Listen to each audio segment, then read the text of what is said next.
Orang Bugis kalau mau merantau selalu dikasih amanah. Enak, ya komeko Allah sumpah, ia mu pakewe.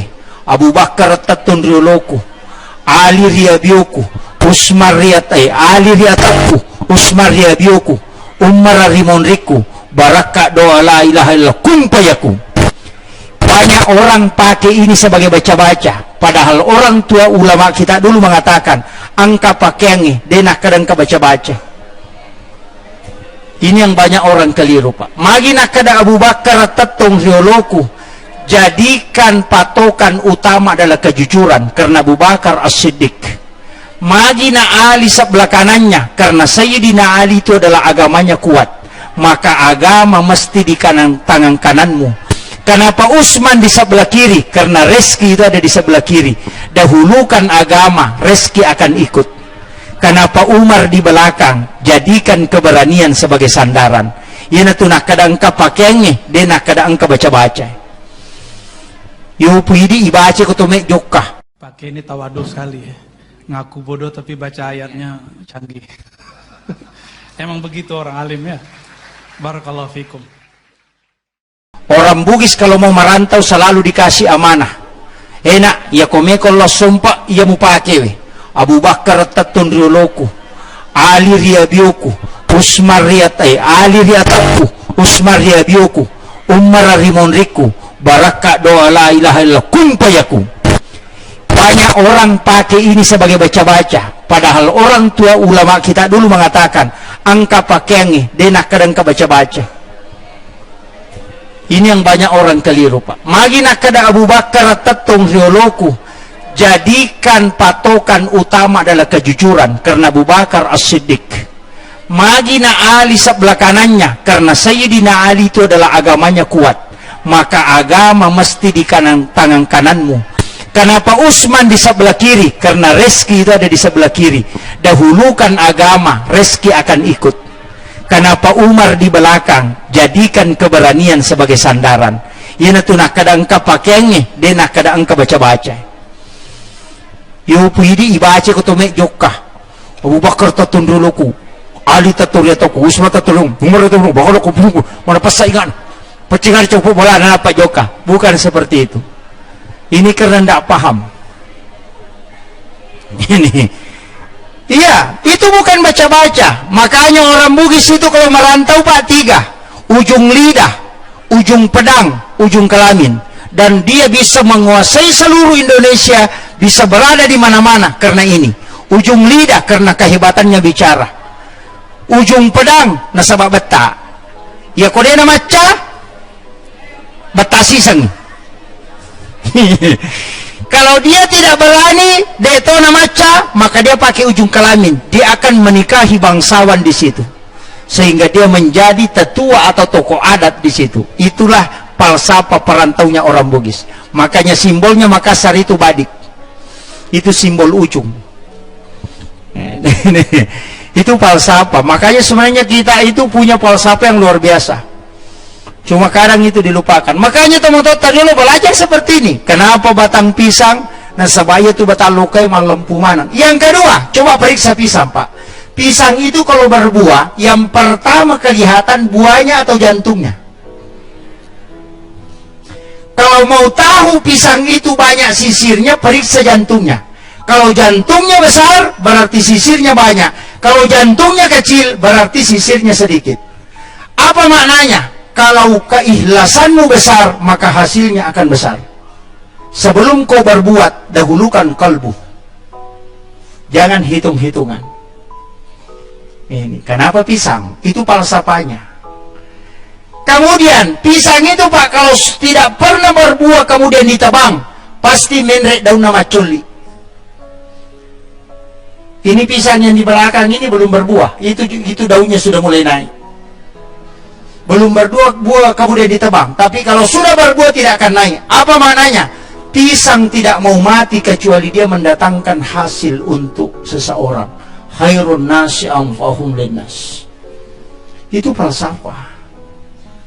Nah, ini sudah dipesan anggota dewan, jangan tinggalkan kursimu sebelum ada tanda tangan untuk bantuan ke agama. Karena kau akan diminta pertanggungjawaban. Jangan bilang, wah Nanti pensiun bos baru aktif di masjid. Waduh, bagaimana kalau pensiun, kok gaji pensiun baru mau kau sedekahkan 5.000 ji. Kalau sementara menjabat, gunakan tanda tanganmu untuk bantuan ke pondok pesantren. Itu amal jariah.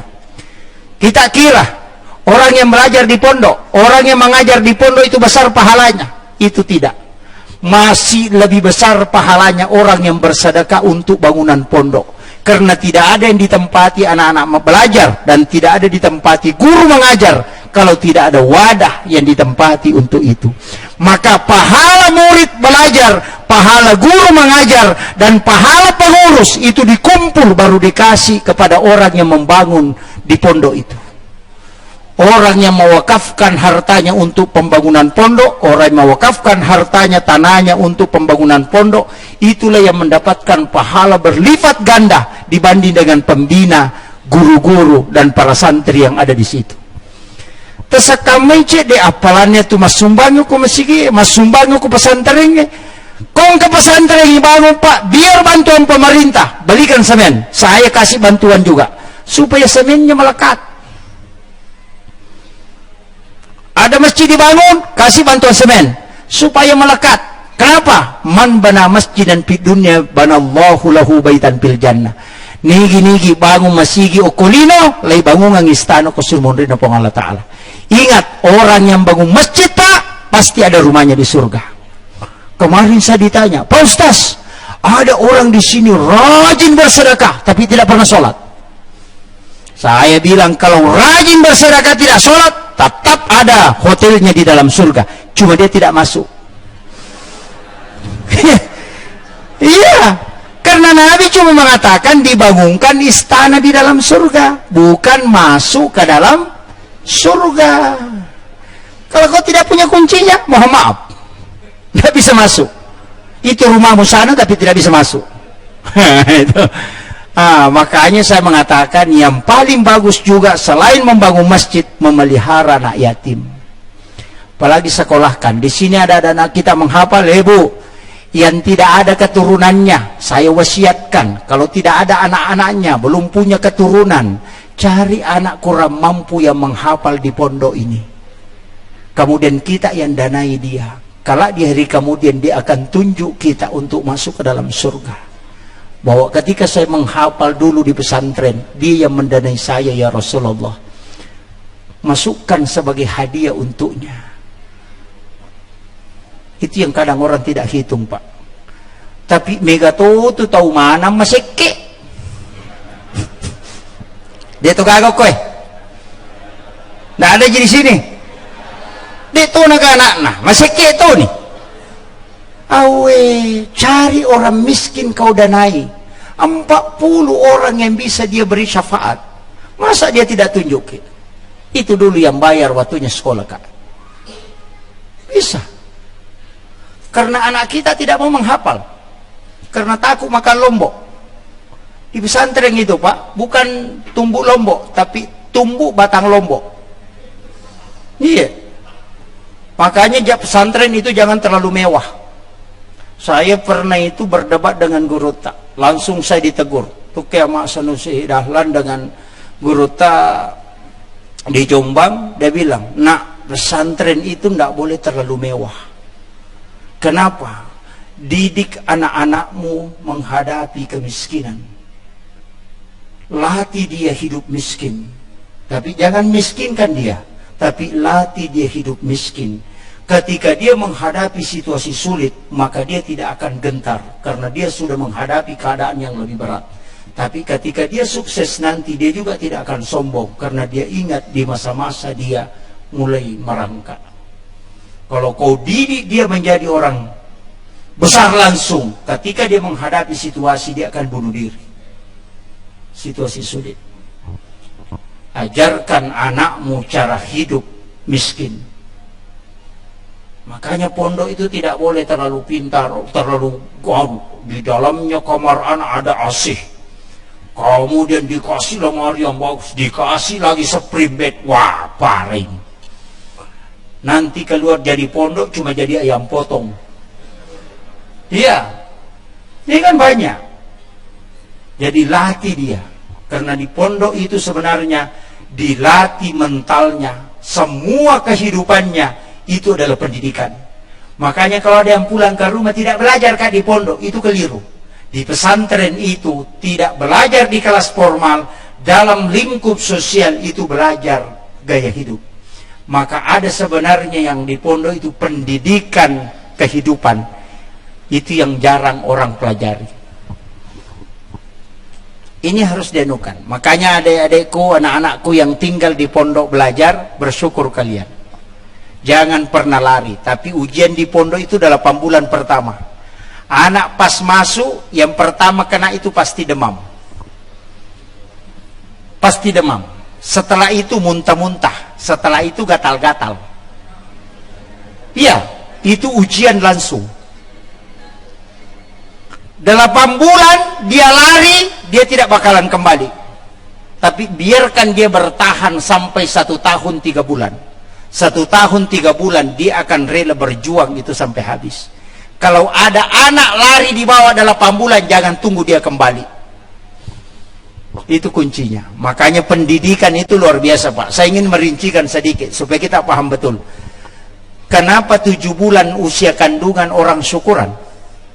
7 bulan usia kandungan disebut dengan syukuran 7 bulanan. Lahir anak kita, berapa hari baru dia akikah? 7 hari. Kenapa 7?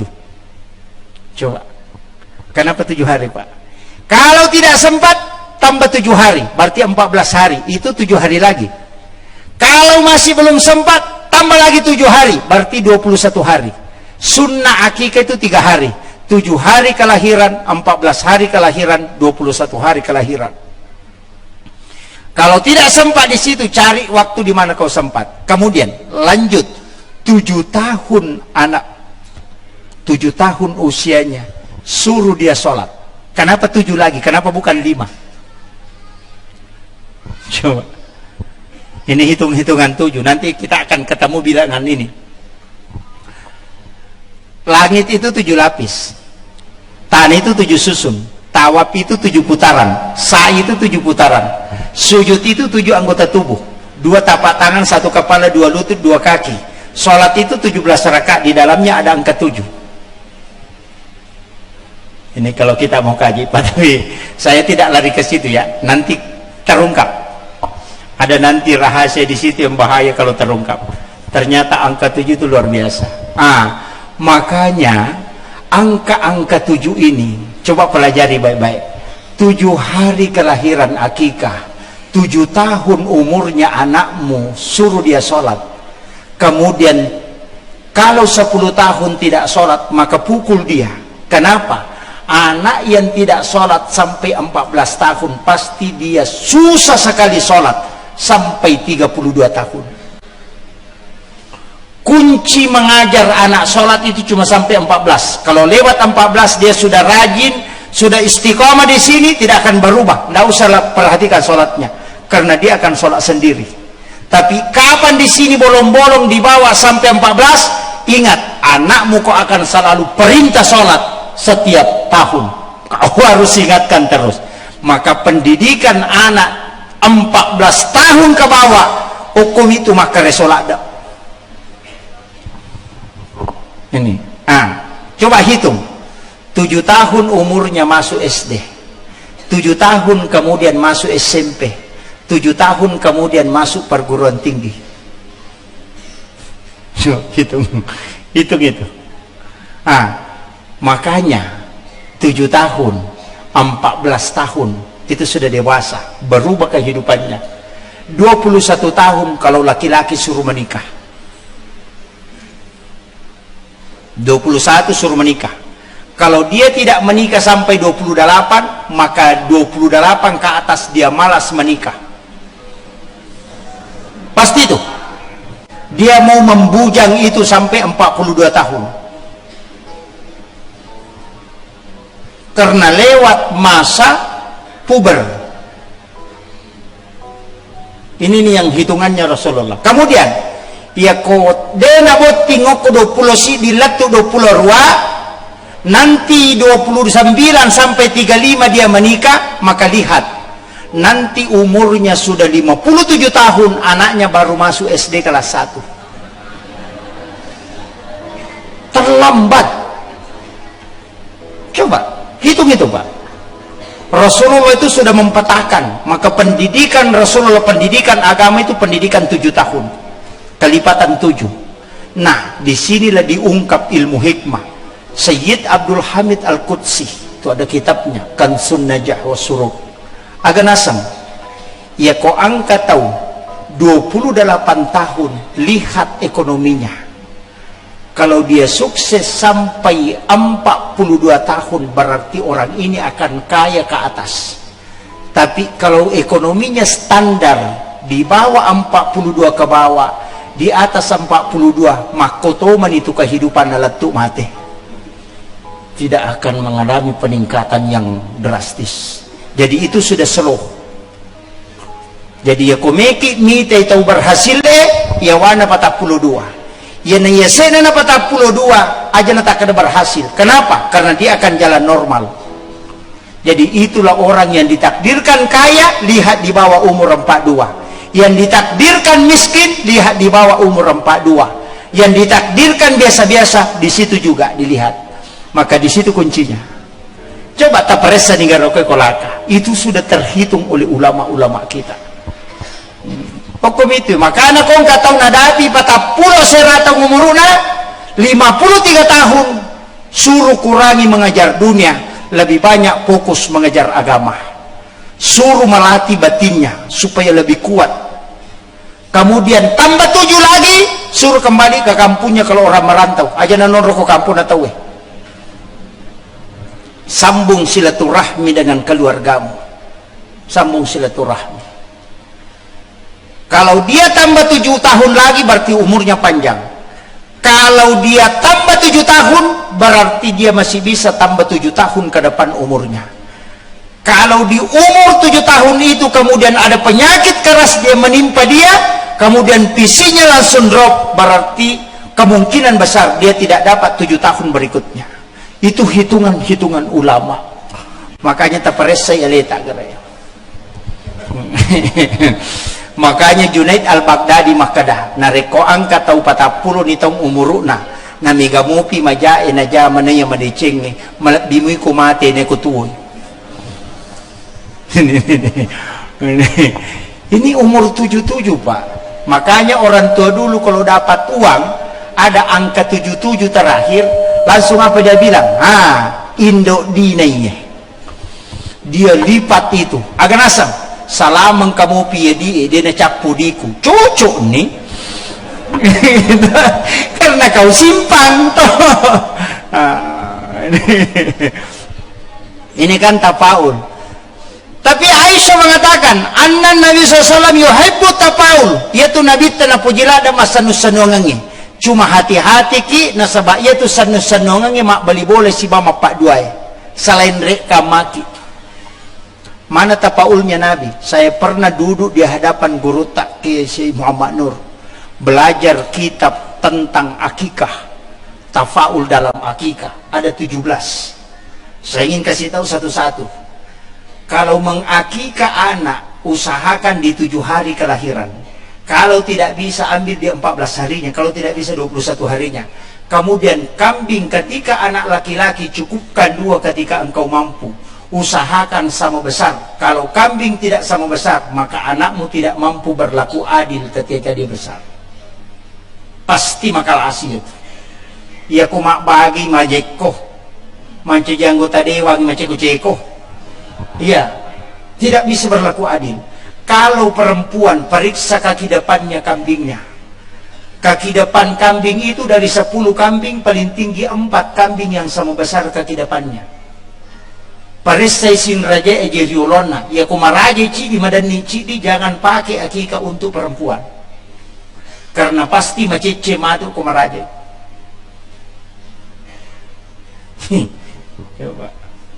Kemudian akikah anakmu dengan kambing, jangan remuk tulangnya yang melingkar bundar dan jangan patahkan tulangnya yang memanjang. aja tapulu ibu kunna aja to tarappa ibu kunna malibue. Yang paling abdal, ambil isinya, kulitnya dipakai membungkus tulangnya, kemudian kita tanam supaya magai dena polo bukunna anak tanari sulori pamasena pong Allah Ta'ala. Itu jaminan, itu tafaul. Masak masakan akikah dengan bumbu yang manis, jangan pedis, supaya orang akan cinta kepada anak. Yo pwede itaro mapasse on rotoni to likapillu bido cilin ako masigi. Itatak bukun na bembe tapi deto ni Andre hanya dipotong-potong. 160 potongan kambing sama persis dengan potongan tulang manusia, itu tidak lebih tidak kurang. Ia kumahake kaki aja tatarima pas solo.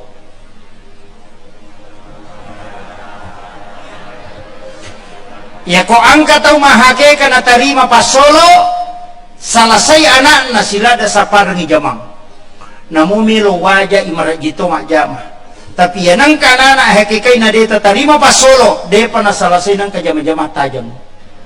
Itu hikmahnya, Pak. Makomoro bateta mahake ka? Hah? De makanya bikin lagi. Akibo si kibo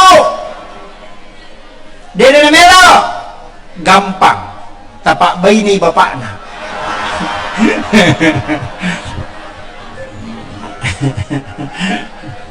Ya, ajarkan ke anak-anak kita, ajarkan ke cucu-cucu kita. Kemudian Nabi mengatakan, cukur habis rambutnya anakmu, jangan kau sisa walau hanya selembar. Tapi kadang kita gunting sepotong, gunting sepotong, gunting sepotong, karena kita mengatakan jelek kelihatan kalau gundul. Ternyata di Perancis sudah ditemukan rambut awal bayi itu mengandung kurang lebih 4 juta virus, sehingga rambut bayi itu tidak pernah kering, selalu berminyak. Coba periksa kalau mau buktikan. Ambil rambut bayi biar 7 lembar atau 10 lembar, masukkan ke kelapa muda dengan yang ada airnya, 1 malam kita tutup, itu isi kelapa hancur, airnya akan mendidih. Kenapa? Itu virus yang terkandung di dalam rambut. Makanya Nabi minta cukur habis, jangan disisa walau hanya selembar. Makanya pelapis bayi itu pengamannya ketika dia lahir ada kulit hitam pelapis di sini. Wati-wati nasang yogi. Tapi ketika 7 hari dia akan terkupas dengan sendirinya, karena itu sudah isyarat, sudah bisa kau lepas rambutnya. Itu pendidikan yang luar biasa dan settingan Allah itu luar biasa. 7 tahun menjelang 7 tahun umurnya anak pasti makalicua. Nah tukang ulu na panaka urina menre kan begitu, maka dia ini milawiadi. Padahal itu simron yang ada di kepala dari jendela johari, himigdala dan hipokampus. Karena darah harus masuk ke kulit otak, maka dia harus sujud supaya darah masuk. Maka disitulah anak yang sejak kecil dilatih sholat akan cerdas. Karena darah akan masuk ke otak dan itu yang membuat orang cerdas. Itu sudah disetting khusus. Coba. Ini yang kadang orang Pak tidak pelajari. Cuma neneknya bilang, oh mau lagi dikasih adik, itu kepalanya turun nih.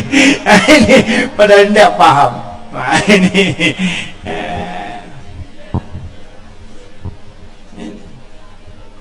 Itu luar biasa Pak. Kalau kita kaji betul, saya pernah diberitahu, bahkan suara pertama bayi itu ketika dia lahir, perhatikan, itu 3 baris.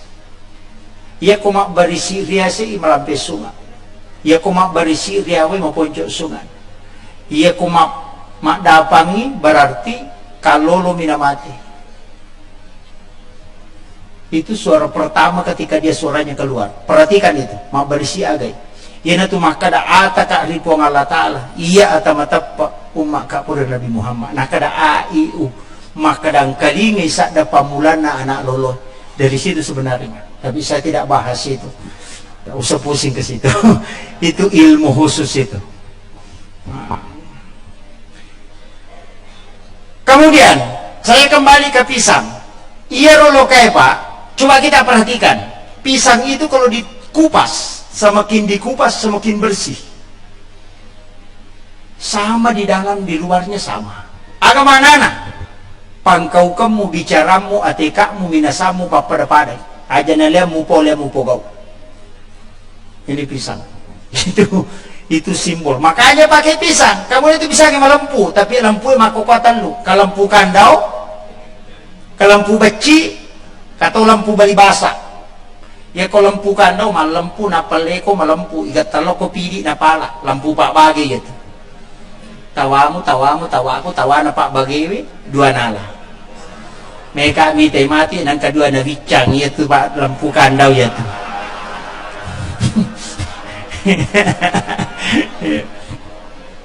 Di semesa ke kandau toh agak sana sabit.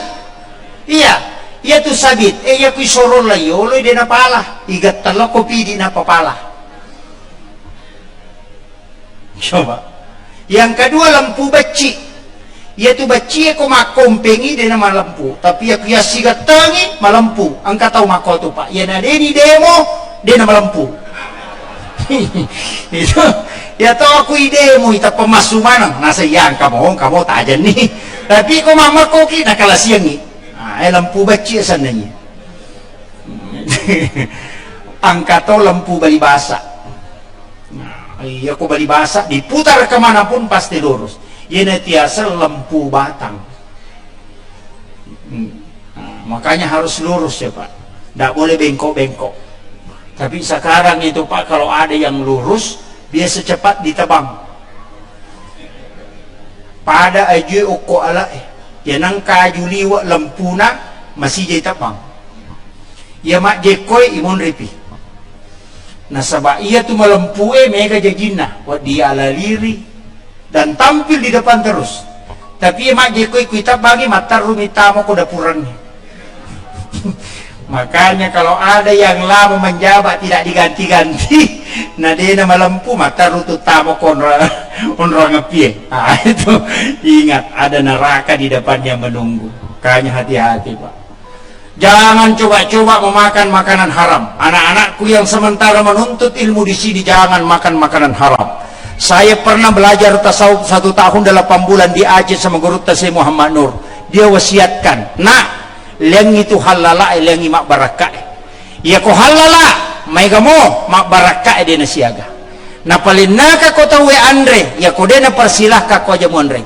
Ya ko napalin na halala ya ko na persilah ka ko mak barakah ina. Kalau ini yang mau dipakai Pak, kalau ke pesta pernikahan orang tuangkan kopi baru dia pergi tidak ngomong-ngomong, kita akan haus.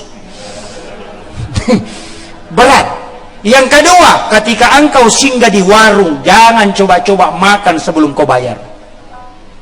Bayar dulu baru makan. Karena kapan kau makan dulu baru bayar, di tugaga beda na loko mali buah pohon atau wipura pimondre na pamilaw. Pesannya guru kita. Coba. Itu dalam tasawuf berat Pak. Jangan coba-coba singgah di WC masjid untuk buang hajat. Pantangan seorang sufi. Kenapa? Kau singgah gunakan sedekahnya orang untuk membuang kotoran. Coba. Kalau dalam fikih cuma makruh, Syafi'i mengatakan kalau mau selamat singgah di WC masjid buang hajat, berwudu dulu baru tinggalkan supaya kau melakukan sunnah tanpa melakukan makruh. Coba Syafi'i itu dalam fikih. Tapi kalau tasawuf jangan coba-coba. Kayaknya ulama sufi itu kalau duduk dia bersikir dengan napas. Keluar dia baca Allah, dia tarik baca Muhammad. Makanya napasnya itu selalu ikut Allah, Muhammad, Allah. Sebenarnya itu berjalannya itu la ilaha illallah Muhammadur Rasulullah. Tapi dia pakai Allah, Muhammad.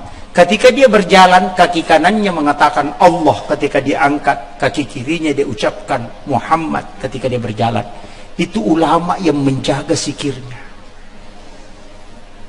Saya punya guru Pak Mursyid di Aceh itu, saya tidak bisa ikuti. Sandalnya saja dari rumahnya dia simpan di depan pintu pagar masjid. Tidak pernah masuk ke pekarangan masjid sandalnya.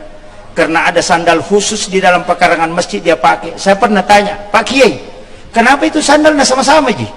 Dari rumah tadi disimpan di luar, sini pakai di dalam, keluar nanti itu lagi. Dia bilang, nak, tanah masjid ini adalah timbunan, sumbangannya orang. Saya takut kalau melekat di alas sandalku saya bawa ke rumahku, saya tidak berani pertanggungjawabkan di hadapan Allah. Coba kehati-hatiannya Pak.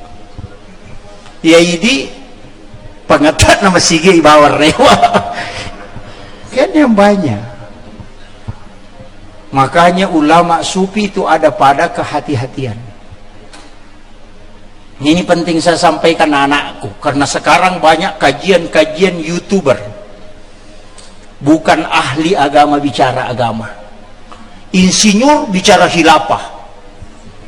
Tukang batu bicara pemerintah. Puh, tidak pernah sekolah. Kenapa? Karena semua orang bebas bicara. Maka sekarang harus kita tabayyun, hati-hati. Karena banyak lagi ustaz YouTuber sekarang. Termasuk sebenarnya Pak, saya tidak pernah berkeinginan itu masuk di YouTube. Tidak pernah. Tapi masuk di YouTube itu musibah. Saya tidak punya tim media, saya tidak punya akun untuk media itu, tidak ada.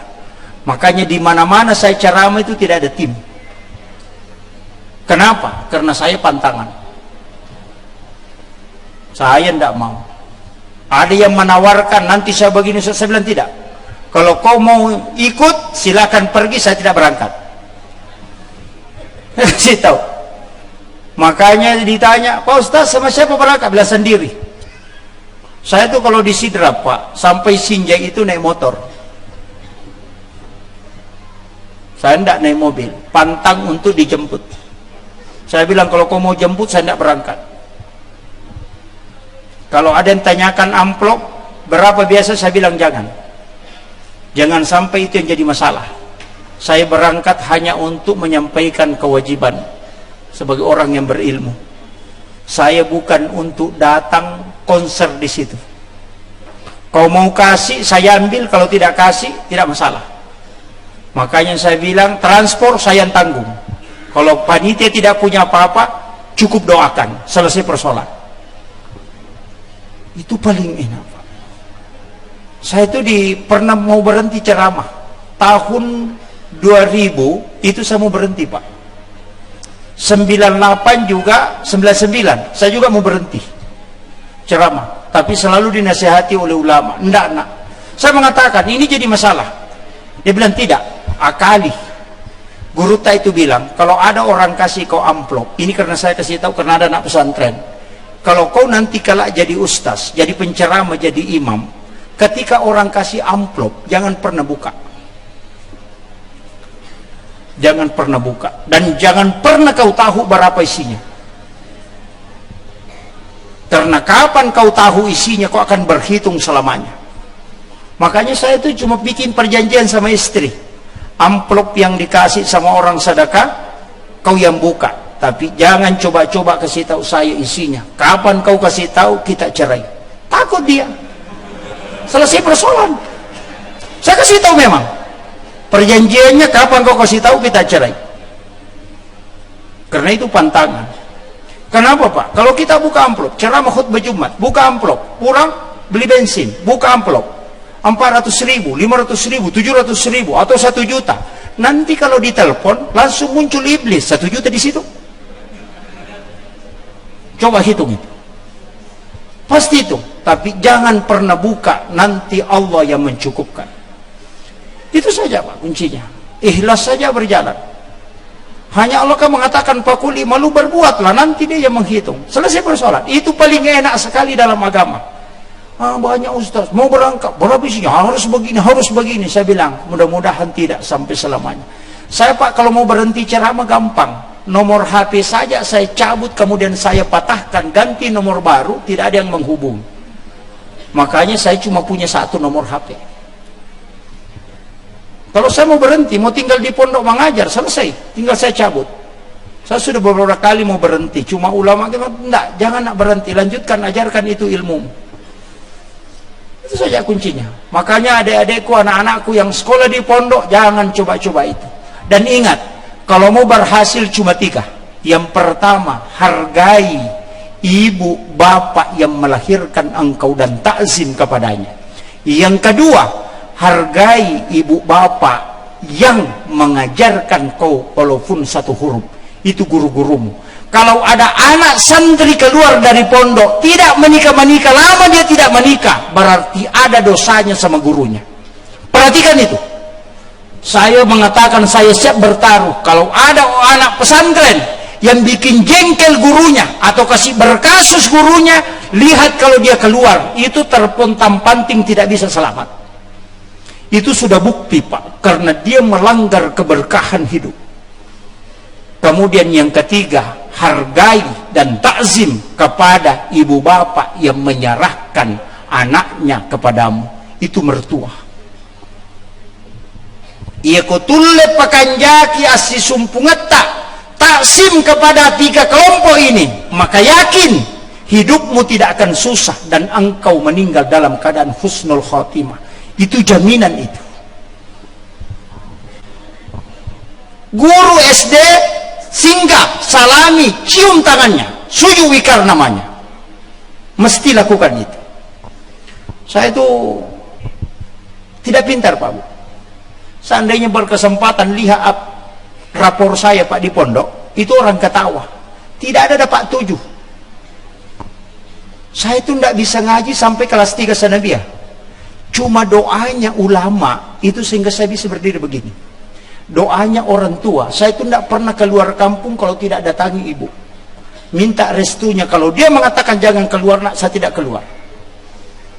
Kenapa? Karena saya mengatakan cuma ini yang menyambungkan saya dengan Allah Subhanahu wa Ta'ala.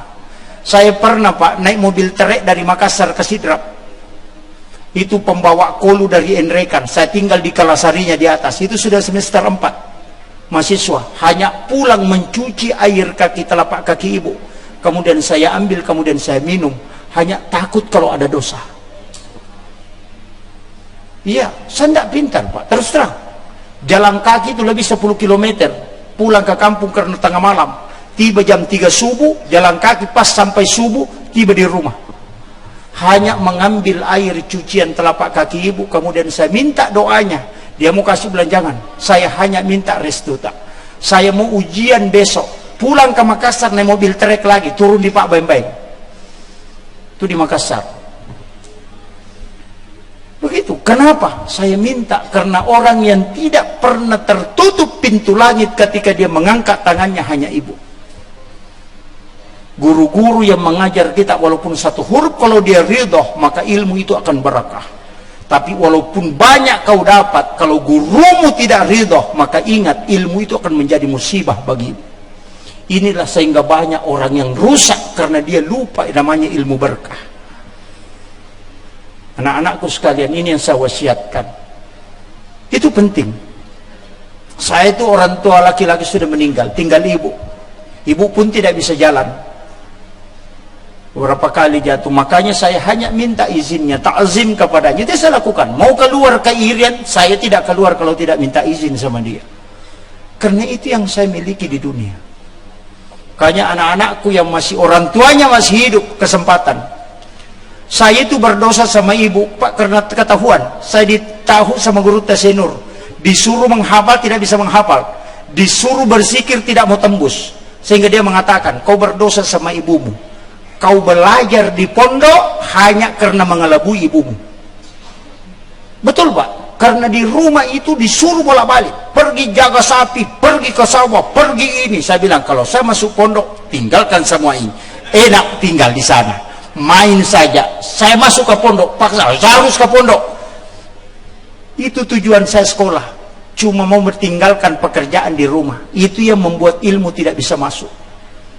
Sehingga Syekh Muhammad Nur mengatakan, datangi ibumu, cuci kakinya, kau minum airnya, sujud di hadapannya, insya Allah otakmu akan dibuka oleh Allah, karena di situ baru terpancar keberkahan. Sebenarnya ini yang hilang, Pak. Ini makanya ilmu itu sederhana, ilmu berkah itu, Pak, tidak usah terlalu. Saya itu begitu. Biasa kalau disuruh menghafal agak berat. Iya, tapi memang otak dua Pak, ada otak basah, ada otak kering. Ini sudah 1 jam lebih. Otak basah itu untuk memahami, otak kering itu untuk menghafal. Rata-rata orang yang kuat menghafal itu lambat memahami. Rata-rata orang yang cepat memahami itu lambat menghafal, karena Allah tidak menggabungkan dua pada hambanya.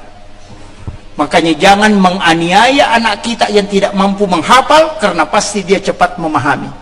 Tapi kalau dia cepat paham, pasti lambat menghafal. Itu kuncinya.